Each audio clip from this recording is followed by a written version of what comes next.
उनके पद चिन्हों पर यमुना मैया शुद्ध हो, भारत हिंदू राष्ट्र हो, सामाजिक समरसता हो और ब्रजधाम तीर्थ में बिकने वाली मांस मदिरा की दुकानों के लाइसेंस रद्द करके इन्हें ब्रज क्षेत्र से बाहर रखा जाए। इस मंगल कामना को लेकर के हम यह पदयात्रा करने जा रहे हैं। गौ माता के संवर्धन के लिए यह पदयात्रा करने जा रहे हैं। 7 संकल्पों के लेवल पे जब ये बातें होनी शुरू हुई तो किसी के पास उनके पास जवाब नहीं होगा जब वो जवाब मांगते हैं। तो मैं ये एक बात और बोलना चाहता हूं कि उनमें से भी बहुत से लोग हैं जो सियाने हैं, जो ये अपने प्लेटफॉर्म पे बोल चुके हैं कि अगर आपको भी अपने लोगों को अपने धर्म में रखना है तो आप भी जाइए, उनको प्रचार कीजिए, आप भी जाइए, उनको अपने धर्म की शिक्षा दीजिए। आप उनको मार कूट के अलग नहीं कर सकते। भाई साहब, ये क्रिश्चियन कौम है, 12 को मारा कूटा 400 करोड़ हो गए। अब 400 करोड़ को मारोगे तो क्या बनेगा, तो देख लो तुम। ये क्रिश्चियन कौम माफ करने वाली कौम है, लेकिन डरने वाली कौम नहीं है। माफ करने वाले हैं हम, माफ कर देंगे जिसने मारा, लेकिन डरने वाले नहीं है। प्रीच सुनो, प्रीच करते रहे थे, करते हैं और करते रहेंगे। मिरेकल्स होते थे, हैं और करते रहेंगे, कुछ रुकेगा नहीं। आमीन। और मैं आपको बता रहा हूं, अभी तो चर्चेस में लंगड़े चंगे होते हैं और तकलीफ हो रही। मैंने कहा गलियों में मैंने स्पिरिट में देखा लंगड़े चंगे, और गलियों में आप लोग जाओगे, गलियों में, बाजारों में। आमीन, आमीन। अगर उस पास्टर को खरोंच भी आई है थोड़ी सी, तो उसका भी हिसाब जो है वो परमेश्वर लेगा। मैं आपको बता रहा हूं, जिस किसी व्यक्ति ने, आप इतिहास पढ़ के देख लो, जिस किसी व्यक्ति ने, जिस किसी देश ने क्रिश्चियन लोगों के साथ मत्था लगाया, उस देश उन लोगों को परमेश्वर ने बहुत बेइज्जत किया, उनको तबाह किया। आप बाइबल पढ़ के देख लो। पता है क्यों? क्रिश्चियन लोग कभी लड़ते नहीं। जहां जहां क्रिश्चियन मेजॉरिटी में है इंडिया में, पूरा ईस्ट बेल्ट, मिजोरम, नागालैंड, मिजोरम, वो सारा एरिया 90% लोग क्रिश्चियन है। आपने कभी दंगे की बात नहीं सुनी होगी। मैं केरला में घूमने के लिए जाता हूं, 50% क्रिश्चियन है, बाकी दूसरे धर्म के लोग हैं। हम कई पास्टर समर्पित नहीं परमेश्वर के सामने, ऊपर से पास्टर, नीचे से कोई समर्पण वाली लाइफ नहीं। व्यभिचार भी है, चोरियां भी हैं, डकैतियां भी हैं। तो वैसे लोग हैं, क्योंकि आप भी प्रभु के साथ वफादार नहीं, तो आपके लोग भी आपके साथ वफादार नहीं। इसलिए कहा कि अगर आपने अपने लोगों को बाबा मेंटालिटी ही अभी देनी है, तो आपको पास्टर बनने का कोई फायदा नहीं। बाइबल कहती है पौलुस के ऊपर ऐसी ग्रेस थी कि रुमाल और अगोछे पौलुस की देह से छुआ कर जाकर बीमारों पर लगाते थे, वो चंगे होते थे। अब किसी के पास अगर ये ग्रेस नहीं है, वो यूज नहीं कर सकता। लेकिन ये नहीं कि ये बिब्लिकल नहीं है। आपके पास वो ग्रेस नहीं है, आपके पास वो लेवल नहीं है। किसी का घर का मसला था, वो अपने आप हल कर लेता। मैंने टांग अड़ाई और बेइज्जती करवाई। इसलिए कहा कि अगर आपने अपने लोगों को बाबा मेंटालिटी ही अभी देनी है, तो आपको पास्टर बनने का कोई फायदा नहीं। क्योंकि बाबा लोग भी यही कहते हैं, आपको बाबा से मिलना है। अगर आपको क्रिश्चियनिटी में भी यही ट्रेंड फॉलो करना है, तो फिर आप क्यों आए हो? क्योंकि क्रिश्चियनिटी में आपको मिलना मुझसे जरूरी नहीं, मुझे सुनना बहुत जरूरी है आपको। अगर आप मुझे सुन सकते हैं तो आप वो सब कुछ ले सकते हैं जो मैं आपको कह रहा हूं। बाइबल कहती है पौलुस के ऊपर ऐसी ग्रेस थी कि रुमाल और अगोछे पौलुस की देह से छुआ कर जाकर बीमारों पर लगाते थे, वो चंगे होते थे। अब किसी के पास अगर ये ग्रेस नहीं है, वो यूज नहीं कर सकता। लेकिन ये नहीं कि ये बिब्लिकल नहीं है। आपके पास वो ग्रेस नहीं है, आपके पास वो लेवल नहीं है। जब परमेश्वर ने लाखों को छूना हो और परमेश्वर को मालूम हो कि मुझे लाखों को छूना है, तो परमेश्वर माध्यम बनाता है। ये साउंड भी आज माध्यम है परमेश्वर की आवाज आप तक जाने का। ऑयल एक माध्यम हो सकता है। परमेश्वर छड़ी को इस्तेमाल कर सकता है, वो गधे की जबड़े की हड्डी को इस्तेमाल कर सकता है। और इसलिए हम लोग खुद ही परमेश्वर को लिमिटेड कर देते हैं कि नहीं, परमेश्वर इस तरह से काम नहीं करेगा इस चर्च में, वो इस तरह से काम नहीं करेगा, वो सिर्फ इस तरह से करेगा। इसलिए हम छोटे लेवल पे रह जाते हैं, हमारा दिमाग भी छोटा रह जाता है। इसलिए आपको सुनना जरूरी है कि परमेश्वर आपसे क्या कहता है। आप चर्च में आते हैं, आप टेस्टिमनीज को सुनते हैं, आपका फेथ बिल्ड होना शुरू होता है। परमेश्वर आपकी वफादारी को भी चेक करते हैं। वो देखते हैं आप सिर्फ आशीष पाने के लिए तो चर्च में नहीं आए, और एक दिन फिर वो आपको छूते हैं और आपकी शर्मिंदगी को सदा के लिए दूर कर देते हैं। अब ये प्राउड मम्मा है और प्राउड पापा है, जब ये अपने घर से निकलता होगा तो सिर ऊंचा करके निकलता होगा। बाइबल कहती है नाश होने से पहले घमंड आता है। अगर इस चर्च में थोड़ा सा भी प्राउड होता शैतानी, तो ये कब की नाश हो चुकी होती। बहुत से चर्चेस होली स्पिरिट को मिस कर देती, अपने आप को लिमिटेड कर देती, पवित्र आत्मा को बक्से में बंद कर देती कि तू ऐसे ही काम करेगा यहाँ, जबकि पवित्र आत्मा बहुत रीति के साथ काम करता है। इसलिए तो नमान कोड़ी समझ नहीं पाया था। कहता ले मैं तो सुनिया सी हाथ रख के प्रार्थना कर दे, मैं आया थे ये बाहर तक नहीं निकला परमेश्वर का नबी, और परमेश्वर के नबी ने अंदर से कह दिया जाओ और यरदन नदी में 7 डुबकियां मार तो तेरा कोढ़ ठीक हो जाएगा। तो कहता कि मेरे देश की नदियां तेरे यरदन नदी से कहीं अधिक साफ और सुंदर और बड़ी अच्छे पानी वाली हैं, पीने वाले पानी, तेरी तो नदी तो कीचड़ वाली है। तो वापिस जा रहा है गुस्से से, और उसका नौकर कहता है कि क्या मुश्किल बात बोल दी उसने, यही तो कहा डुबकियां मार, कितनी मुश्किल है, तू इतना सोना चांदी लेके आया है, तू क्या क्या तूने नहीं किया, क्या क्या इंतजाम नहीं किए, क्या क्या उपाय नहीं किए, तो ये डुबकी मारनी है, सामने नदी बह रही, मार डुबकी। और लिखा जब 7वीं डुबकी मारी तो कोढ़ ठीक हो चुका था। तो कई बार हम अपने तरीके से पवित्र आत्मा को चलाने की कोशिश करते हैं कि मुझे ये नहीं करना, मुझे ये नहीं करना, मुझे तेल नहीं लगाना, मुझे ये नहीं करना। पवित्र आत्मा जानता है किस रीति से काम करना है, उसे सिखाओ मत, उससे सीखो। जब आप उससे सीखेंगे आप और बढ़ेंगे, नहीं तो आप अपने आप को लिमिटेड कर लेंगे। अगर आपकी कैपेसिटी 10 लीटर की है तो परमेश्वर आपको 15 लीटर नहीं देगा, वो आपको भी नाश नहीं करेगा और अपनी बरकत को भी नाश नहीं करेगा। इसलिए प्रभु ने कहा था कि अगर दाख का रस नई मश्क में भरा जाएगा तो दाख का रस भी बचा रहेगा और मश्क भी बची रहेगी। अगर दाख का नया रस पुरानी मश्क में डालोगे, तो जब नया रस पुरानी मश्क में डाला जाता था तो पुरानी मश्क जो होती थी चमड़े की होती थी, तो वो कड़क हो जाती, पुरानी कड़क हो जाती थी। तो जब नया रस डाला जाता था तो वो किण्वित होता था अंदर, और जब उसमें रिएक्शन केमिकल होते थे तो वो फट जाती थी, गैस पैदा होती तो फटती थी। जो नया मश्क होती थी चमड़े की वो स्ट्रेचेबल थोड़ी होती थी, तो जब उसमें दाख रस डाला जाता था, जब दाख में अंदर गैसेस बनती थी तो वो स्ट्रेच होता थी और दाख का मश्क फटता नहीं थी, और जो दाख का रस था वो खराब नहीं होता था। तो जब आपके अंदर कैपेसिटी पैदा हो जाएगी पवित्र आत्मा की बात को सुनने की, तो फिर वो आपको उस हिसाब से लोग देगा। अगर आपकी कैपेसिटी 500 लोगों की है तो परमेश्वर आपको 600 नहीं देगा, वो आपको नाश नहीं करना चाहता। अगर आपकी कैपेसिटी 2 लाख की है वो आपको इतने ही देगा, अगर 4 की है तो उतने ही देगा। अगर आपकी कैपेसिटी 1500 लोगों की है वो आपको 1500 देगा। वो आपकी कैपेसिटी के हिसाब से आपको बरकत देता है। मसा भी उसी तरह से, आप कितना परमेश्वर के सामने समर्पण कर सकते हैं, आपकी लाइफ कैसी है, आपकी प्रेयर लाइफ कैसी है, आपका बोना कैसा है, हर चीज आप पर भी निर्भर करती है, सिर्फ परमेश्वर के ऊपर निर्भर नहीं करती। मैंने आपको टेस्टिमनी दी थी कि एक ऐसा पास्टर जिसकी चर्च में आज भी 500 लोग हैं और उसने 27 एरोप्लेन लोगों को दान किए हैं, और चर्च में अभी भी 500 लोग हैं। क्योंकि आपकी बरकत जो है किसी बाहरी सोर्स के ऊपर निर्भर नहीं करती। क्योंकि उस आदमी ने जब पहला प्लेन लिया था, चर्च को बो दिया था, तो उसको बड़ी तकलीफ हुई होगी कि एक आप पैसा इकट्ठा करके कोई चीज ले लेते हो और परमेश्वर कहता है चर्च को दे दे। लेकिन आज उसी ने प्लेन बोए और उसके पास 3 अपने प्लेन हैं और किसी के पास नहीं। क्यों? क्योंकि वैसा विश्वास किसी के पास नहीं। प्रभु पक्षपात नहीं करता किसी का, वो सबको दे सकता है, लेकिन परमेश्वर ये देखता है कि तूने अपने विश्वास का प्रयोग किया कि नहीं किया। अगर तुम 2.5 घंटे प्रार्थना तक नहीं कर सकते तो तुम क्या एक्सपेक्ट करते हो कि परमेश्वर में सामर्थ्य से भरेगा? अगर मैंने कभी रोजे ही नहीं रखे तो तुम क्या एक्सपेक्ट करते हो कि तुम शैतान के ऊपर फतह पाओगे? लोग दुखी रहते हैं, शैतान मेरे को तंग करता है जी, दुष्ट आत्मा मेरे को तंग करती है जी।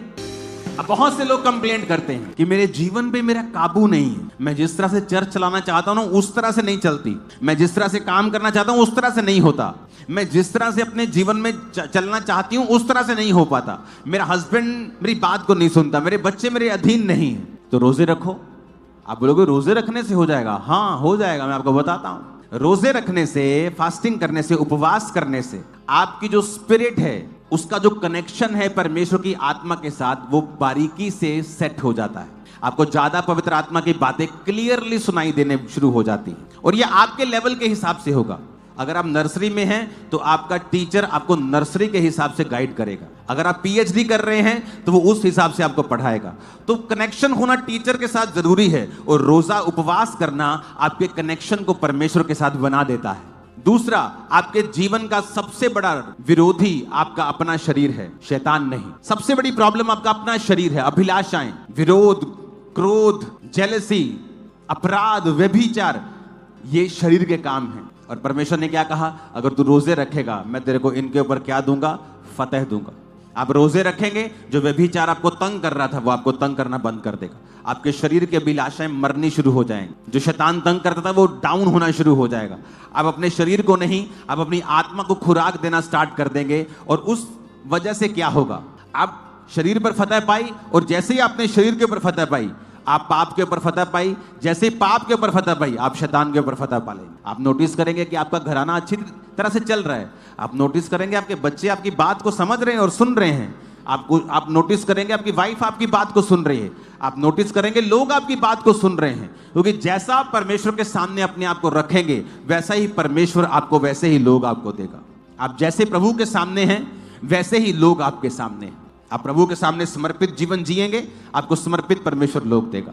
कई पास हैं समर्पित नहीं परमेश्वर के सामने, ऊपर से ताकि हम दोनों एक साथ रहे, हम आपस में बात करें। दो प्रकार के विचार में ये भावना बनी रहती है कि मेरी प्रार्थना कब सुनेगा, प्रभु ने सुनी या ना सुनी, प्रार्थना का उत्तर नहीं मिला, क्या कारण है। और दो विचार आने से हम स्थिर नहीं हो पाते। जब हम दो विचार हमें बने रहते हैं तो हम स्थिर नहीं हो पाते। ये ज़्यादा बातें जो गैर समाज से आते हैं उनमें रहती है कि मैं हिंदू में जाऊँगा तो क्या हो जाएगा, ये दो विचार उसको डगमगा देते हैं और वो बेचारे डगमगा के दो विचारों में फंस जाते हैं। लेकिन जब एक विचार आ जाता है कि नहीं मुझे जाना है, तो वो सक्सेस हो पाता है उसके अंदर। जब हम स्थिर नहीं होते तो दो विचार आने से आत्मा शरीर के भेद का ज्ञान, परमेश्वर की इच्छा को कभी भी हम समझ नहीं सकते। जब हमारे अंदर दो विचार आ जाएगा तो परमेश्वर का ज्ञान, परमेश्वर का भेद को हम कभी समझ नहीं पाएंगे। क्योंकि जब समझने की बुद्धि आएगी, जब समझने का ज्ञान आएगा, शैतान उसके अंदर दो विचार डालेगा, उसको भूल जाऊंगा। इसीलिए हमें एक विचार से एक ही विचार हमको परमेश्वर के पास ले जाएगा। मत्ती अध्याय 6 उसका 24।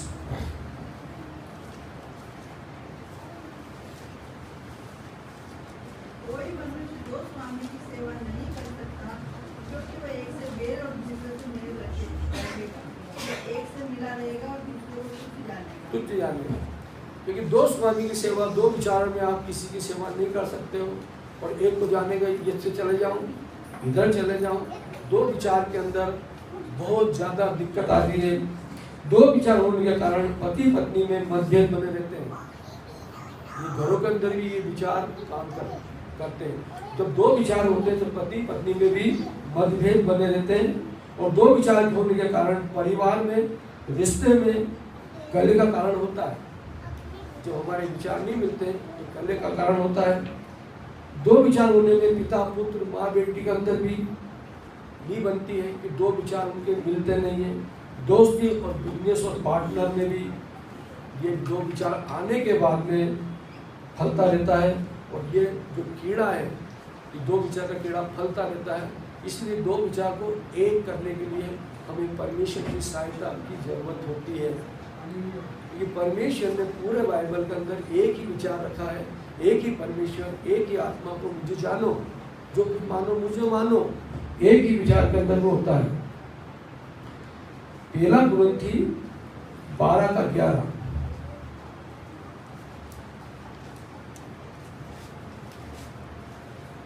परंतु ये सब प्रभावशाली कार्य वही एक आत्मा करता है, और जिसे जो चाहता है वह बांट देता है। एक ही आत्मा करता है, एक ही परमेश्वर, एक ही पवित्र आत्मा जिसे चाहे उसे बांट देता है। अब इसमें जो शब्द आया, जिसे चाहे उसे बांट देता है। अगर यहाँ से कोई बोले कि योग्य व्यक्ति को तुम ये गिफ्ट दो, तो आप उसी व्यक्ति को गिफ्ट दोगे नहीं, जिसे देखता है पवित्र आत्मा कि हाँ ये मेरे योग्य है, तो जिसे चाहे उसे बांट देता है। इसलिए उसका मन, उसका चित्त, उसका एक विचार होता है। इसलिए बोलते हैं पवित्र आत्मा घूमता है, मंडराता है, तुम्हारे विचारों को देखता है। और जब देखता है कि ये विचार है तो जिसको चाहे उसको बांट देता है। इसीलिए परमेश्वर ने यीशु मसीह ने क्या उदाहरण दिया कि अगर तुम्हारा पुत्र मछली मांगे तो क्या तुम सांप दोगे? अगर तुम पवित्र आत्मा मांगो तो क्यों नहीं देगा? इसका मतलब, यीशु मसीह का कहने का मतलब ये है कि 100 में से 98 लोग, 100 में से 98% ये मांगते हैं मेरा घर का ये हो, मेरा बेटा ये हो, मेरा फलाना ये हो, लेकिन पवित्र आत्मा नहीं मांगते। इसीलिए उदाहरण दिया कि पिता मांगेगा तो क्यों नहीं देगा? क्योंकि उसके पास ये मांगने वालों की कमी बहुत है। संसार की चीजें मांगने वालों की कमी भरपार है, लेकिन पवित्र आत्मा के मांगने वालों की कमी है ही नहीं, उसको कमी बहुत कम है। कुछ ही लोग आते हैं जो परमेश्वर पवित्र आत्मा मांगते हैं। अब भूल जाते हैं, हम ये मांगने के बाद कि पवित्र आत्मा भूल जाते हैं कि पवित्र आत्मा मुझे दे। कि पवित्र आत्मा, परमेश्वर के आत्मा, परम प्रधान के आत्मा के अंदर आपको ज्ञान मिलेगा।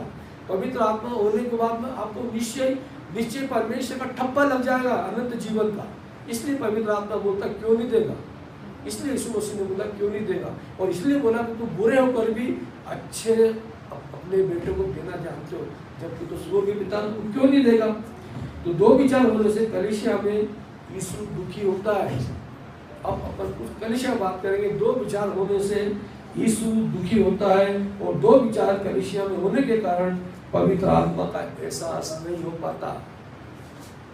दो विचार होने के बाद में कलीसिया का पवित्र आत्मा का एहसास नहीं हो पाता। इसलिए नहीं हो पाता है कि कलीसिया दो विचारों में रहती है, एक विचार में रहती है। यह आपको उदाहरण है, जब सारे चेले बंद हो गए थे तो प्रार्थना कलीसिया में प्रार्थना करी तो पौलुस की जंजीर टूट गई। एक चित्त की प्रार्थना थी, वो टूट गई। वो तो हमारी कलीसिया असंभव को संभव कर सकती है। आप क्या समझ रहे हो, कोई भी बीमार आदमी कलीसिया के बीच में, कलीसिया एक मन की प्रार्थना कह दिया कि इस भाई के लिए ये प्रार्थना करना, तो दूसरी भावना नहीं आना चाहिए। एक मन की प्रार्थना के अंदर क्या नहीं हो सकता है। ऐसा हो ही नहीं सकता कि जिस भाई के लिए प्रार्थना की जाए, जिस बहन के लिए प्रार्थना की जाए, वो कह ही सकता कि मेरे कुछ नहीं हुआ, उसी टेम होगा। क्योंकि एक चित्त की प्रार्थना बहुत मान करती है, एक विचार बहुत ज्यादा वो करता है। दो विचार होने के कारण पास्टर जो कलीसिया में बढ़ाने के लिए, पास्टर के लोग जो कलीसिया के जो लोग हैं, जो कलीसिया को बढ़ाने के लिए दुखी होते हैं, प्रार्थना करते हैं, वो दुखी रहते हैं।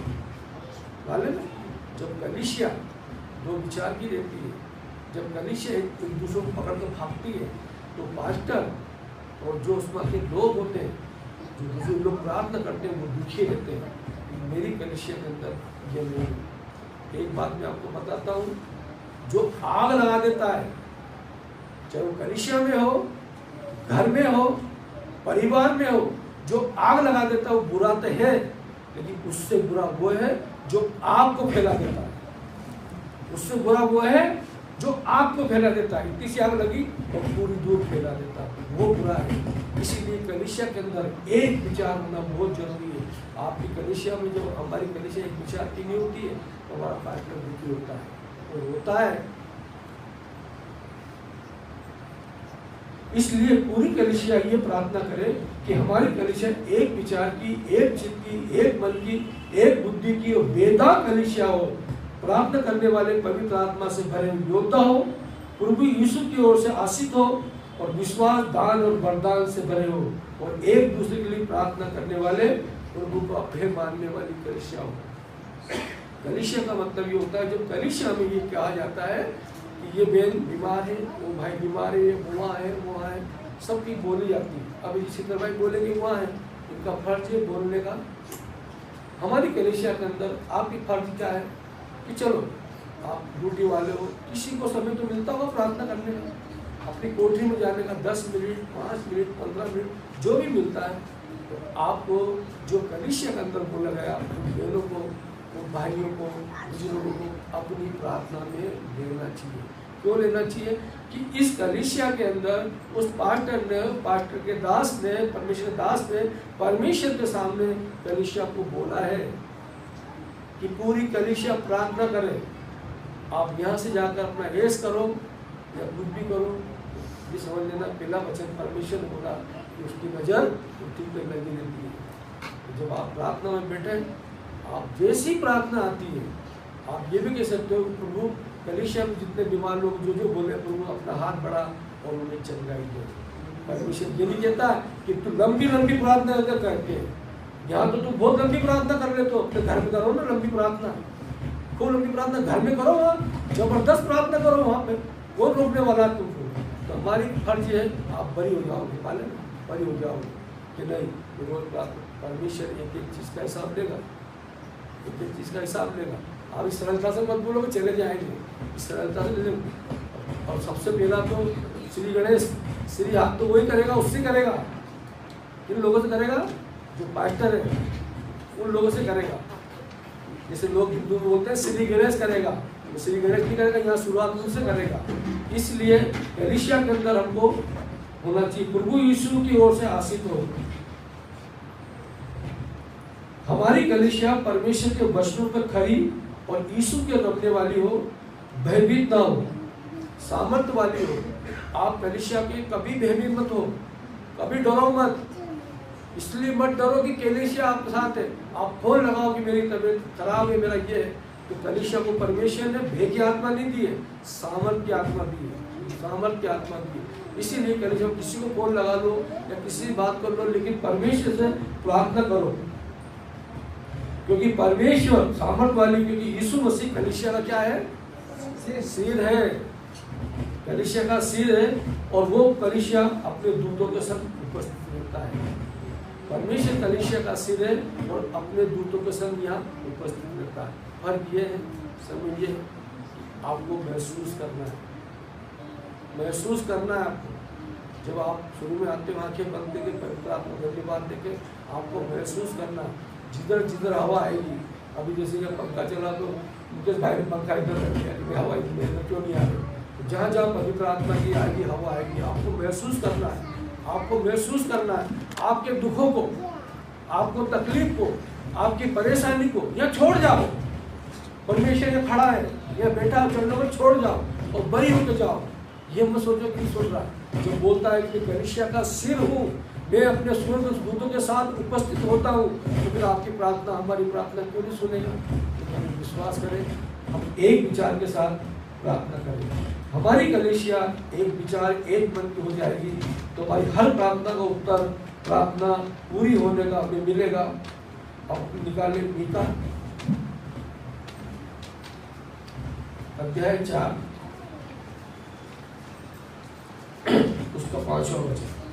सब राज्यों के लोग तो अपने अपने देवता का नाम लेकर चलते हैं, परंतु हम लोग अपने परमेश्वर यहोवा का नाम लेकर सदा सर्वदा चलते रहेंगे। ये है विचार, सब लोग अपने देवता का नाम लेकर चलते हैं। उनके भी एक देवता दो, लेकिन हम कैसे चलते हैं? अपने परमेश्वर का नाम लेकर एक मन संचार चलते हैं। कि हमको मालूम, हम जहाँ भी जाते हैं, चाहे मंदिर जाए, मस्जिद जाए, दोस्त चक्कर जाए, कहीं भी जाए, लेकिन हमारे चित्त में, हमारे मन में, हमारे बुद्धि में सिर्फ हमारा परमेश्वर ही रहता है, वो ही रहता है। क्योंकि हम अनजाति से अगर आए, हमको जाना पड़ेगा तो आपको जाना पड़ेगा, लेकिन आपका मन, आपका चित्त, आपका विचार वहीं रहेगा। क्योंकि दाऊद ने एक बात कही थी, प्रभु मैं मंदिर में भी तेरी ही धन्यवाद दूंगा, तेरा ही धन्यवाद दूंगा। आप काम धंधे वाले हो, आप ऑफिस वाले हो, आप कहीं भी जा सकते हो, आपको बोलते ये करना पड़ेगा, लेकिन परमेश्वर आपके मन को जानता है, क्योंकि मन में आप धन्यवाद देंगे तो कहीं भी जाएंगे। जब आप आंख बंद करेंगे, आंख बंद कर बोलेंगे तो कोई पहचान सकता है आपको कि आप किसको धन्यवाद दे रहे हो। ये परमेश्वर को भाता है, ये बचाव है हमारा, ये हमारा बचाव है। योएल उसका 2 और 13-14।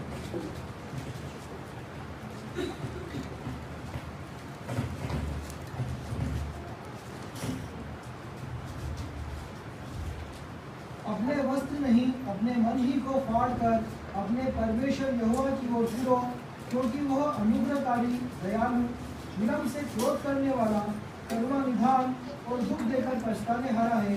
क्या जाने वह फिर कर पछताए और ऐसी आशीष दे जिससे तुम्हारे परमेश्वर यहोवा की का अन्न बलि और अर्घ दिया जाए। होता है अपना वस्त्र नहीं, अपना हृदय फाड़ो। एक बात बताता हूँ आपको, एक बात बहुत अच्छी लिखी है हिंदू शास्त्र के अंदर, कलयुग के लिए एक बहुत बड़ा पक्षी, उसके पंख पर परमेश्वर के वचन लिखे हुए, इसके वचन लिखे हुए, परमेश्वर के वचन लिखे हुए, लेकिन वो पक्षी मांस खा रहा है। क्या खा रहा है? मांस खा रहा है। उसका मतलब ये हुआ कि जो भगवा वेश पहन रहे हैं, जो वस्त्र पहन रहे हैं, जिनके पास परमेश्वर के वचन तो हैं, परमेश्वर करते हैं, लेकिन वो दुष्ट होंगे। मांस खाने का मतलब क्या? करने के बाद मांस खा रहे हैं, जो मरे हुए का वो दुष्ट होंगे। परमेश्वर का वचन रहेंगे, दुष्टता उनके मन में भरी रहेगी। ये कलयुग की निशानी है, ये अंतिम समय की निशानी है। इसलिए बोलता है तू अपने कपड़े तो फाड़, अपना मन भी फाड़, और जब मेरे पास आ जब ये मन फटेगा ना तो बहुत कुछ इस मन से निकलेगा। ये सारी करुणा तो मन की है। जब उनने ने बोला था कि बाप से समझा रक्षा किसी कर तू मन की कर, तो उसकी मन की रक्षा करना फाड़ कर परमेश्वर के पास जाओ। अपने पास समय नहीं है, अपने पास समय नहीं है। बहुत बड़ा समय आ रहा है। आप देख लो क्या बसी लोगों पर कितना अत्याचार हो रहा है, ये आप देख लो। ये समय नहीं है, फाड़ कर आना पड़ेगा आपको। अभी छत्तीसगढ़ के अंदर कीजिए कि घर होम धर्म के अंदर कलिसिया अभी प्रार्थना नहीं करे, आगे आदेश कर रहे हैं, फिर क्या करेंगे?